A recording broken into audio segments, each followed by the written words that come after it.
দশকের পর দশক ধরে চলা উত্তেজনা, সীমান্তে জমে থাকা উত্তেজনা, অস্ত্রের স্তূপ এবং পারমাণবিক হুমকির ছায়ায় ঢাকা দুই কোরিয়ার সম্পর্ক বরাবরই অনিশ্চয়তার উপর দাঁড়িয়ে। তবে সম্প্রতি দক্ষিণ কোরিয়া এই দীর্ঘস্থায়ী দ্বন্দ্বের অবসান চেয়ে শান্তি ও সংলাপের উদ্যোগ নিলেও পিয়ংইয়ং তা ফিরিয়ে দিয়েছে দৃঢ় অবস্থানে দাঁড়িয়ে।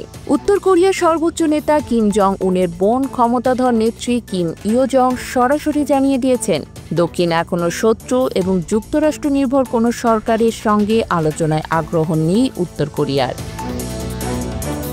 রাষ্ট্রীয় বার্তা সংস্থা KCNA-কে দেয়া এক বিবৃতিতে কিম ইয় জং বলেন, শত্রু সম্পর্কে উপলব্ধিতে আমাদের রাষ্ট্রের কোনো পরিবর্তন আসেনি। ইতিহাসের ঘড়িকে পেছনে ঘোরানো যাবে না। দক্ষিণ কোরিয়ার নতুন প্রেসিডেন্ট লি জে মিয়ং দায়িত্ব নেওয়ার পর এটি উত্তর কোরিয়ার প্রথম আনুষ্ঠানিক প্রতিক্রিয়া। এই বক্তব্যে স্পষ্ট হয়, দক্ষিণ থেকে আসা শান্তির বার্তা কিম প্রশাসনের চোখে কেবলই কৌশলগত দুর্বলতা। উল্লেখযোগ্য বিষয় হল, সাবেক প্রেসিডেন্ট ইয়ুন সক ইয়োলোর সময় দক্ষিণ কোরিয়া একাধিকবার যুক্তরাষ্ট্র ও জাপানের সঙ্গে যৌথ সামরিক মহড়ায় অংশ নেয়। পারমাণবিক সাবমেরিন ও যুদ্ধজাহাজের উপস্থিতি পিয়ংইয়ংয়ের দৃষ্টিতে সরাসরি হুমকি। নতুন প্রেসিডেন্ট লি প্রশাসন ক্ষমতায় এসে কিছু নমনীয় পদক্ষেপ নিলেও, যেমন সীমান্তে মাইক বাজানো বন্ধ, লিফলেট পাঠানো স্থগিত করেছে, তবে তা কিমের দৃষ্টিতে এই সব কিছুই কৌশলগত নাটক ছাড়া কিছু নয়।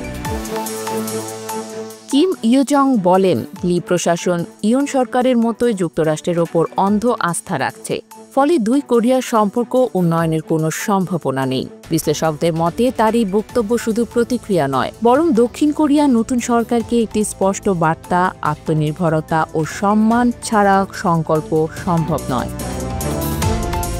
2024 সালে শান্তিপূর্ণ পুনর্মিলনের নীতি বাতিল করে সীমান্তের রাস্তা ও সেতু গুঁড়িয়ে দেয়া, তারপর দক্ষিণের গুলির জবাবে নিজেদের প্রস্তুতির বার্তা, সব মিলিয়ে বোঝা যাচ্ছে উত্তর এখন নিজস্ব নিয়মেই খেলতে চায়।